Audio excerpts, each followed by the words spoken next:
सूरज उगने से बदलते हैं ये धरा आसमान, चलते रहने से हो जाती है हर मुश्किल आसान।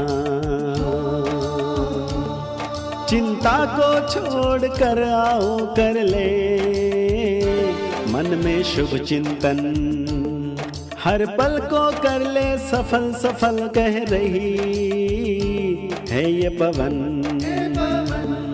संवार ले सुधार ले कर समस्या का समाधान, संवार ले सुधार ले कर समस्या का समाधान, कर समस्या का समाधान, कर समस्या का समाधान, कर समस्या का समाधान, कर समस्या का समाधान, कर समस्या का समाधान। नमस्कार, आदाब, सत श्री अकाल मित्रों, स्वागत है आप सभी का समाधान कार्यक्रम में। मित्रों, ब्रिटेन जाना जाता है अपनी साम्राज्यवादी नीति के लिए। एक समय था जबकि आधी दुनिया पर उसका राज्य था। अमेरिका जाना जाता है अपने व्यापार के लिए, साथ ही अपने डॉलर के लिए, अपने धन के लिए, अपनी संपदा के लिए। इटली जाना जाता है अपने वास्तुशिल्प के लिए। लेकिन जब कभी भारत का नाम आता है तो भारत जाना जाता है अपने आध्यात्म के लिए, धर्म के लिए, दर्शन के लिए और साथ ही राजयोग के लिए। लेकिन यही राजयोग कहीं ना कहीं विलुप्त होता जा रहा है। इसीलिए हम लगातार चर्चा कर रहे हैं कि राजयोग है क्या और किस प्रकार राजयोग के माध्यम से हम अपने जीवन में सुख शांति प्राप्त कर सकते हैं। आइए इसी चर्चा को आगे भ्राता जी के साथ बढ़ाते हैं और उनका अभिनंदन करते हैं। भ्राता जी, आपका बहुत बहुत स्वागत है। शुक्रिया। सारे संसार में यदि भ्राता जी देखा जाए तो धर्म की जब बात आती है, अध्यात्म की जब बात आती है, दर्शन की बात आती है या फिर राजयोग की बात आती है, तो मुझे लगता है ये हम सब के लिए गर्व की बात है कि सारा संसार भारत की ओर देखता है। बिल्कुल, शांति की बात हो, चाहे प्रेम की बात हो, चाहे निष्काम सहयोग की बात हो, चाहे प्रभु मिलन की बात हो, सभी का मुख भारत की ओर ही होता है। और ये केवल गर्व की बात ही नहीं, लेकिन भारत सारे संसार को देने वाला है। अगर हम इतिहास को भी देखें तो भारत ने सदा ही सबको दिया है, किसी देश पे आक्रमण नहीं किया क्योंकि उसे आवश्यकता ही नहीं थी, उसके पास सब कुछ भरपूर था। तो ऐसे में हम सभी फिर से अब एक विशेष चीज़ की ओर बढ़ रहे हैं और वो चीज़ भी सारे संसार में भारत से जा रही है और बहुत तेज़ी से अब जाएगी, और वो है प्रभु संदेश। और प्रभु संदेश है कि ये समय प्रभु मिलन का समय है, ये समय उससे सर्व प्राप्ति करने का समय है, ये समय जन्म जन्म के लिए श्रेष्ठ भाग्य निर्माण करने का समय है। ये संदेश हमारे अनेक भाई बहनें सारे संसार में पहुंचा रहे हैं और ये कार्य एक स्पिरिचुअल रिवॉल्यूशन का रूप लेता जा रहा है।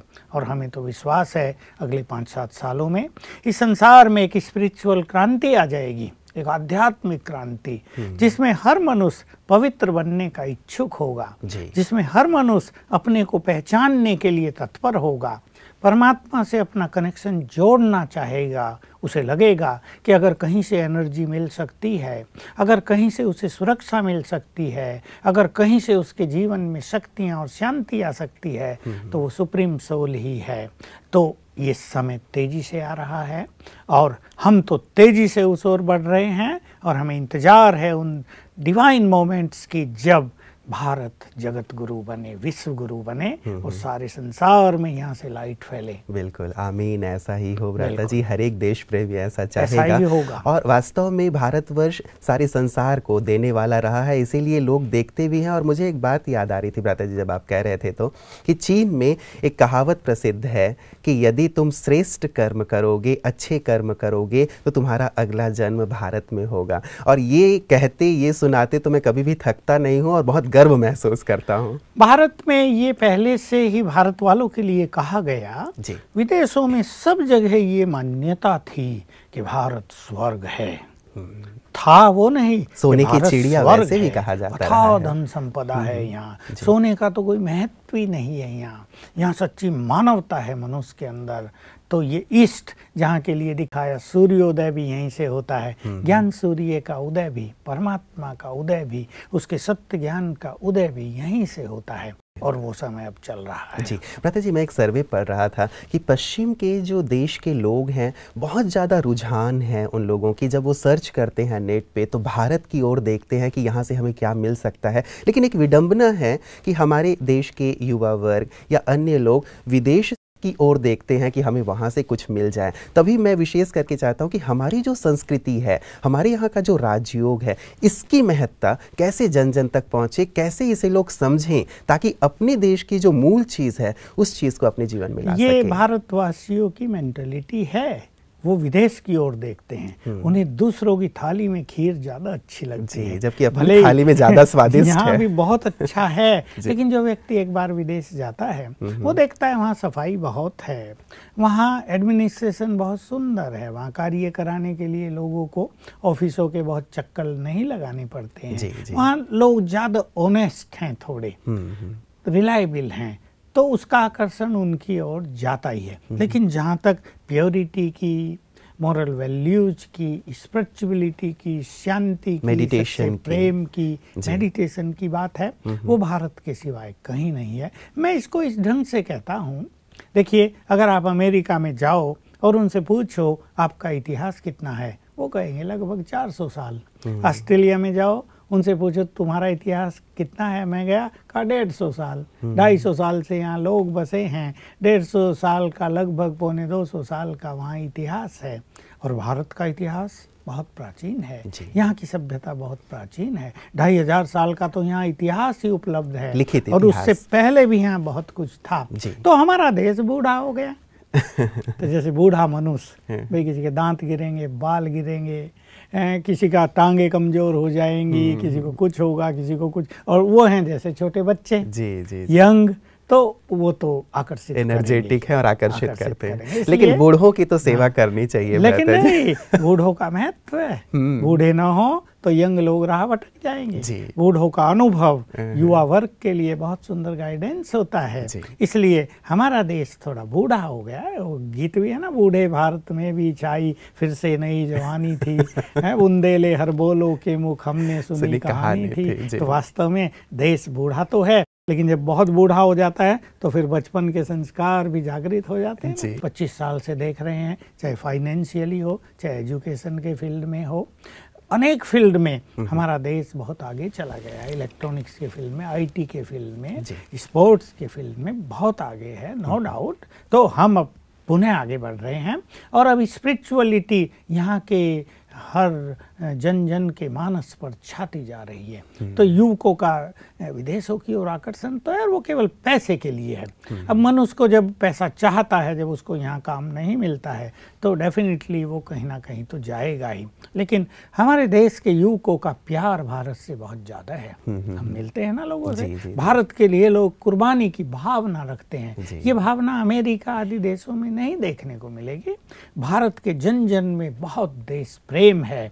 तो अध्यात्म से भी यहाँ के लोगों में बहुत प्रेम है। और हम तो देखते हैं, हम कहीं प्रोग्राम करते हैं तो युवक बहुत लोग आते, युवक बहुत बड़ी संख्या युवकों की होती है। और जब कॉलेजों में हम प्रोग्राम करते हैं तो युवक हमारी बातों पर कितना ध्यान देते हैं, हम उनके चेहरों से देखते हैं कि उनके मन की बात हो रही है, एंड दे नीड इट, उनकी नीड है और वो उसको स्वीकार कर रहे हैं। तो हमें पूर्ण विश्वास है कि भारत का युवक एक आदर्श प्रस्तुत करने जा रहा है और संसार उसको फॉलो करेगा। बिल्कुल। और फिर से वही जो एक क्रांति, एक आध्यात्मिक क्रांति, मैं समझता हूँ भारतवर्ष से ही सारे विश्व तक पहुँचेगी और एक परिवर्तन की बयार हम सारे संसार में देखेंगे। और वैसे भी यदि पुराने सिस्टम को चेंज करना है या गंदगी को चेंज करना है तो युवा वर्ग को ही जागृत होना होगा और इसमें अध्यात्म का ही सबसे महत्वपूर्ण रोल हो सकता है। ये पांडुरंग शिंदे जी हैं कोल्हापुर से, ये कहते हैं कि क्या राजयोग से कुंडलिनी जागरण भी किया जा सकता है? बहुत अच्छा प्रश्न है। और भारत के अध्यात्म में कुंडलिनी जागरण को भी एक बहुत ऊंची स्थिति माना जाता है कि जिसकी कुंडलिनी जागृत हो जाएगी वो भी डिवाइन हो जाएगा, उसका ब्रेन भी डिवाइन हो जाएगा, उसका चित्त शांत भी हो जाएगा, प्रभु प्रेम में मगन भी हो जाएगा। तो वास्तव में कुंडलिनी है क्या? हमारे इस शरीर में अध्यात्म जो योग है उसके आधार से 7 चक्र होते हैं। आजकल की मेडिकल साइंस इसको मानती नहीं है और वो तो चाहती है कि उन्हें वो देखें, लेकिन वो सातों चक्र दिखाई तो नहीं देते। मैं सूक्ष्म है। हाँ, मैं स्पष्ट कर दूं कि जैसे हमारे देह में ग्लैंड्स हैं, ग्रंथियां हैं, 8 ग्रंथियां होती हैं, मेडिकल साइंस इनको जानती है। सबसे नीचे होता है गोनाल ग्लैंड, इसको ही शक्ति चक्र कहते हैं। ऐसे ही ये चक्र होते हैं, इनका सूक्ष्म स्वरूप। और ये क्या है कि जैसे हमारा ये स्थूल शरीर है जो हमें दिखता है, इसके अंदर एक सूक्ष्म शरीर भी होता है जो बिल्कुल एग्जैक्टली ऐसा ही होता है जैसा हमारा ये शरीर है। उसमें फेस बिल्कुल ऐसा, हाव भाव सब ऐसे, आंखें ऐसी। वो सूक्ष्म शरीर हमारे मन की एनर्जी से बनता है। ये प्रश्न लोगों का उठता है कि वो कहाँ से आया। तो जो कुछ हम निरंतर सोचते हैं उसके वाइब्रेशंस पूरे देह में फैलते हैं और उनसे वो सूक्ष्म शरीर बनता है। तो इम्पोर्टेंट बात यह है कि जो कुछ इस स्थूल शरीर में है वो सब सूक्ष्म शरीर में भी होता है। तो ये जो 8 ग्रंथियां स्थूल शरीर में है, इनका ही सूक्ष्म रूप सूक्ष्म शरीर में होता है। वो 8 वो हैं चक्र, कहीं उनको 7 चक्र दिखाया, हर अंगुली के आगे भी चक्र बताए गए। बहुत सारे चक्र शरीर पर अंकित हैं, ऐसा लोग मानते हैं। इसमें जो गोनाल ग्लैंड है, जिसको जो सबसे नीचे है रीढ़ की हड्डी में, जहाँ रीढ़ की हड्डी समाप्त होती है उसके नीचे मूलाधार चक्र, शक्ति चक्र। हाँ, इसमें शक्ति इकट्ठी रहती है। तो मानते हैं कि 3.5 सर्किल में ये शक्ति सोई रहती है। कुंडलिनी इसको इसलिए कहते हैं जैसे सांप कुंडली मार के बैठता है, तो 3.5 सर्किल में ये शक्ति सोई रहती है। उसे जागृत करना, वो बहुत बड़ी शक्ति है। उसे अगर जागृत कर दिया जाए तो मनुष्य बड़ा डिवाइन हो जाएगा। अब वो उठेगी फन की तरह और 7 चक्रों को भेदती हुई ब्रह्मरंध्र में पहुंचेगी, ब्रेन को डिवाइन करेगी। अब उसको उठाना है, जगाना है। अब एक शक्ति को जगा, जैसे सांप को कोई जगा दे वो डंक भी मार सकता है, वो खतरनाक भी हो सकता है। ऐसे ही शक्ति की बात है, इसको अगर प्रॉपरली न जगाया जाए तो ये नुकसानदायक हो सकती है। मनुष्य के शरीर में, ब्रेन में कई निगेटिव चीज़ें ये पैदा कर सकती है। लेकिन राजयोग की एक ऐसी पद्धति है जिसमें हम पहले यहाँ एकाग्र करते हैं आत्मा पर, वो इसे आज्ञा चक्र कहते हैं, लेकिन हम आत्मा पर ही एकाग्र करते हैं और फिर परमात्मा पर, तो हमारी संपूर्ण कॉन्शियसनेस ऊपर की ओर जाती है, क्योंकि हम अपना ध्यान ऊपर लगाते हैं। तो ये शक्ति जागृत हो जाती है और ऊपर को चलने लगती है। इसलिए जो राजयोग का बहुत अच्छा अभ्यास कर लेते हैं उससे कुंडलिनी शक्ति जागृत होती है, प्योरिटी जीवन में आने लगती है, विचार डिवाइन और प्योरीफाई हो जाते हैं और चेहरे पर भी तेज आ जाता है। बिल्कुल, मतलब राजयोग से ये जागृत किया जा सकता है। इसलिए मैंने इसका विस्तार किया कि लोगों को स्पष्ट हो जाए। लेकिन इसमें राजयोगी को कुछ करने की जरूरत नहीं, इट्स ऑटोमेटिक। राजयोग हम कर रहे हैं, कुंडलिनी जागृत हो रही है। बिल्कुल, क्योंकि कई लोग इसको पर्पजली करते हैं भ्राता जी। जब कभी हम देखते हैं कुछ लोग ये करते हैं, बाहर कई प्रकार के प्राणायाम या कुछ प्रकार के आसन करते हैं, तो इसके माध्यम से वो चाहते हैं कि हमारी कुंडलिनी जागरण हो जाए। इसके लिए कई प्रकार की विधि अपनाते हैं। तो शायद पांडुरंग जी यही जानना चाहते होंगे कि राजयोग जब किया जाता है तो क्या उसके माध्यम से जागृत हो जाता है। इसलिए सबको स्पष्ट होना चाहिए कि न प्राणायाम की जरूरत, न किसी विशेष आसन की जरूरत। हम राजयोग करेंगे, आत्मा पर एकाग्र करेंगे और परमात्मा पर, जो योग की सर्वोच्च स्थितियां हैं। प्राणायाम और ये सब आसन और जो और विधियां हैं, ये तो आत्मा तक पहुंचते भी नहीं हैं। आत्मा से शुरू हम करते हैं और परमात्मा से जोड़ते हैं, तो कुंडलिनी स्वतः ही जागृत। हम इसके बारे में बहुत कुछ सुनते रहे हैं भ्राता जी कि कुंडलिनी जागृत हो जाए तो बहुत चमत्कार हो सकते हैं। तो क्या ऐसे चमत्कार वास्तव में होते हैं? विचारों का प्योरिफिकेशन, आत्मशक्ति में वृद्धि, मन का बहुत शक्तिशाली हो जाना, इससे चेहरे पर तेज कांति आ जाएगी और ब्रेन बहुत डिवाइन हो जाएगा। ये सबसे बड़ा चमत्कार है। और जिसके पास ये शक्तियाँ आ जाती हैं, फिर वो अपने संकल्प के द्वारा बहुत कार्य कर लेता है। तो हम इसको चमत्कार न नाम दें, क्योंकि चमत्कार एक बड़ी निगेटिव सी चीज़ है। लोगों को प्रभावित करने का, उन्हें अट्रैक्ट करने का लोग माध्यम बना लेते हैं। लेकिन न हमारा ये लक्ष्य है, न किसी का होना चाहिए, अन्यथा ये शक्ति नष्ट भी हो जाती हैं। क्योंकि अध्यात्म में ये सिद्धांत है कि अगर कोई अपनी शक्तियों का मिसयूज करेगा तो उसकी ये शक्तियाँ नष्ट हो जाएंगी। तो कुंडलिनी जागृत भी हो गई, लेकिन चमत्कार दिखाने में उसका प्रयोग कर लिया तो वो फिर से सुसुप्त अवस्था में पहुंच जाएगी, फिर से कुंडली मार लेगा, फिर से कुंडली मार लेगा सांप। इसलिए हमें बुद्धि को डिवाइन कर लेना चाहिए, पवित्रता की शक्ति को बढ़ा देना चाहिए। और ये दो चीजें जिसके पास हों, divine intellect and pure mind, pure celibacy, तो वो सब कुछ प्राप्त कर सकता है। भ्राता जी, जब कभी बाहर लोग कुंडलिनी जागरण के लिए अभ्यास करते हैं या साधना करते हैं, तो क्या वहाँ पे भी वो ब्रह्मचर्य का ध्यान रखते हैं? इसमें शर्त यही है, बिना ब्रह्मचर्य के, बिना शुद्धि के, बहुत सारे नियम अपनाने के बिना ये अनुष्ठान निरर्थक जाता है। इसलिए लोग कर नहीं पाते ना।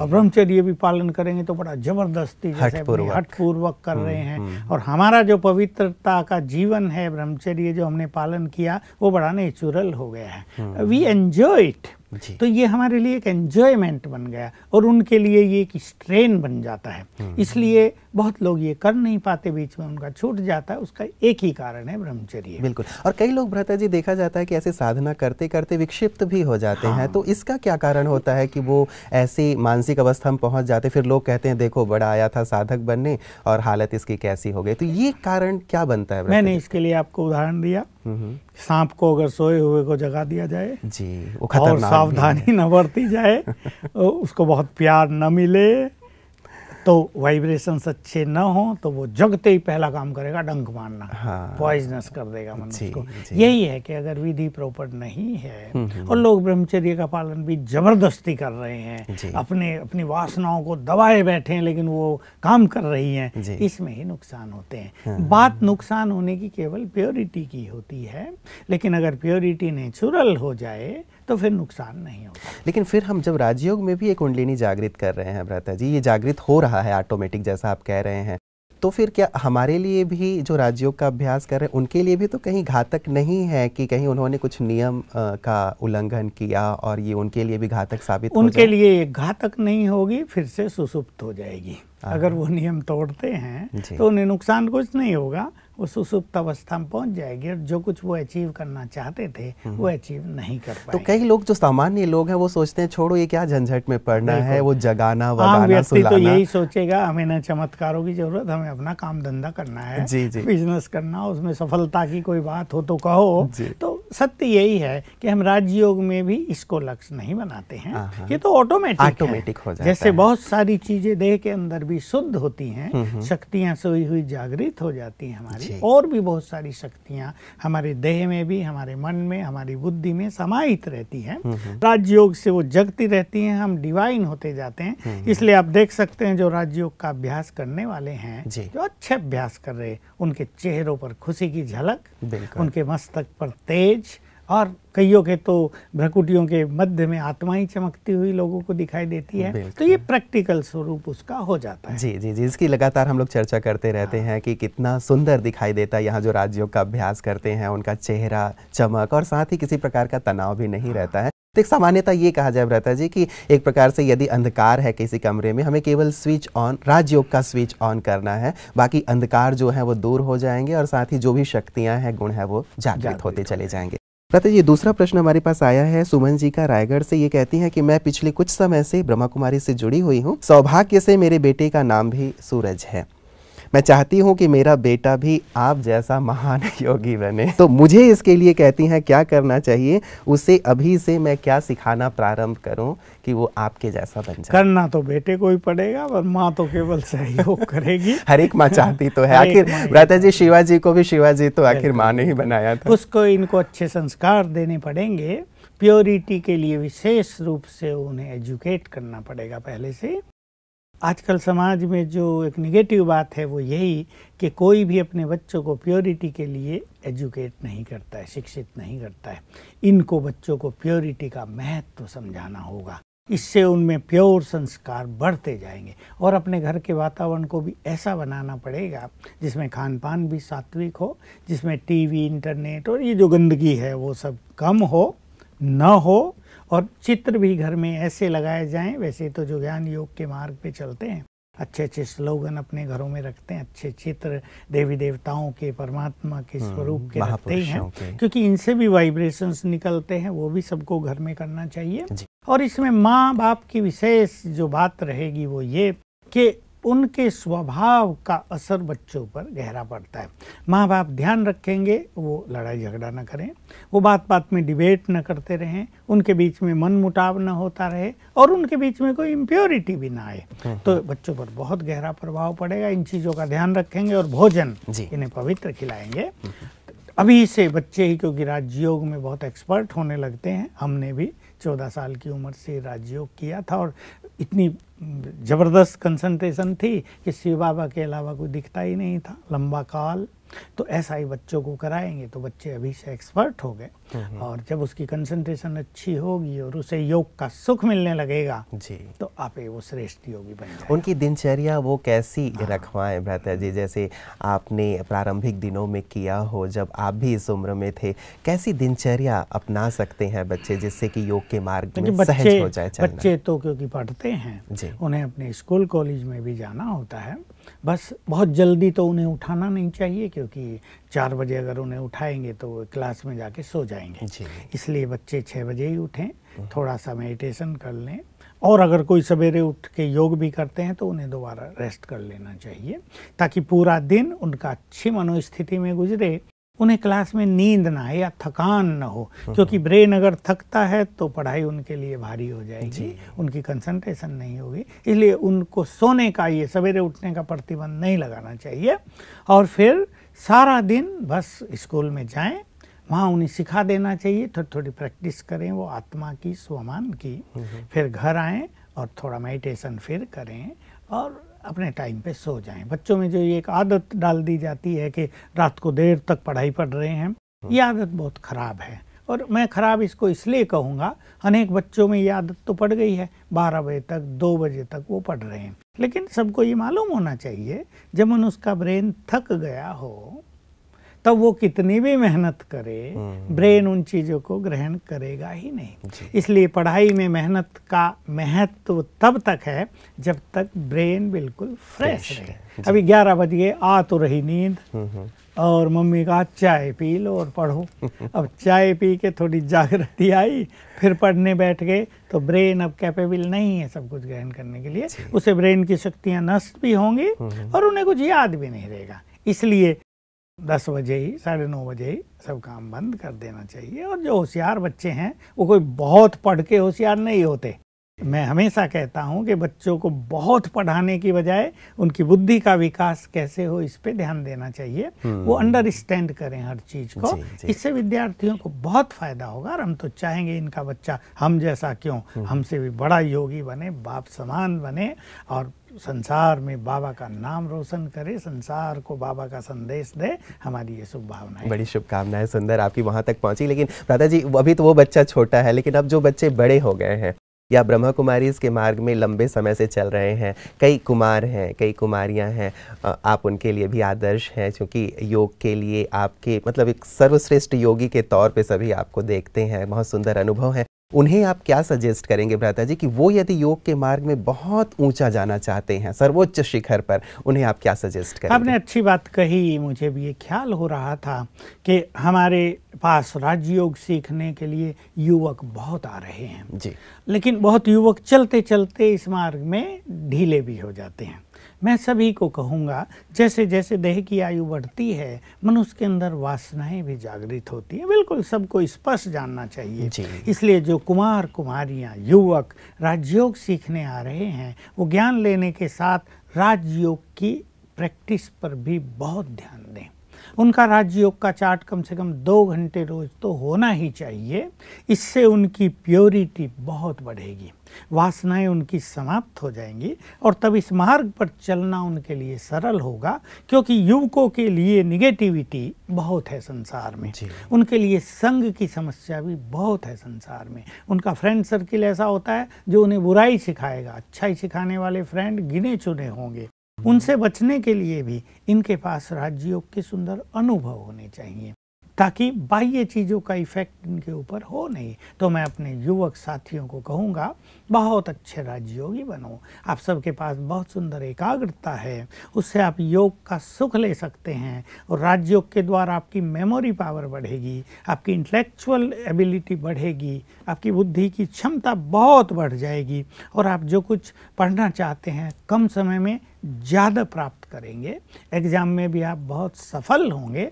तो योग अभ्यास पे ध्यान दें। मैं ये नहीं कह रहा सब युवक 4 बजे उठने लगे, जैसे मैंने कहा आप अपने समय पर उठें, लेकिन योग को महत्व दें और थोड़े ईश्वरीय महावाक्य रोज सुने। साथ में मैं संदेश दूंगा, चारों ओर बुरा संग है, वाइब्रेशंस भी बुरे हैं और लोग भी बहुत बुरे हैं। बुरी बातों से स्वयं को बचा कर रखें। जैसे बुरे साथियों का प्रभाव आप पर हो सकता है, आपकी अच्छाइयों का प्रभाव भी दूसरों पर हो सकता है। तो आप अपनी अच्छाइयों का प्रभाव दूसरों पर डालें और एक ऐसा आदर्श प्रस्तुत करें कि भारत के युवक सचमुच बहुत महान हैं। जैसे भारत देश महान है, यहाँ के युवक भी बहुत महान हैं, ये प्रसिद्ध हो जाए। जी जी जी, बहुत बहुत शुक्रिया भ्राता जी। एक एक युवक यदि इस प्रकार महान बन जाए तो सचमुच हमारे देश को आध्यात्मिक गुरु बनने से कोई नहीं रोक पाएगा। आपका बहुत बहुत शुक्रिया। मित्रों, सचमुच आदर्श की आवश्यकता हर एक व्यक्ति को है। वो कहते हैं ना कि अच्छे व्यक्ति को ढूंढो मत, खुद अच्छे बन जाओ, ताकि लाखों लोगों की खोज, लाखों लोगों की तलाश समाप्त हो जाए। तो हम अच्छे लोगों को क्यों ढूंढ रहे हैं? हम खुद अच्छे क्यों नहीं बन जाते? इस पर ज़रूर विचार कीजिएगा। एक ऐसे आदर्श जिसकी समाज को, संसार को बहुत ज़्यादा आवश्यकता है। संसार आपकी ओर देख रहा है। हम भी कहेंगे आप आदर्श बन जाएं, ताकि सभी आपको देखकर बहुत कुछ सीखें और पुनः हम अपने देश को आध्यात्मिक गुरु बना सकें। नमस्कार।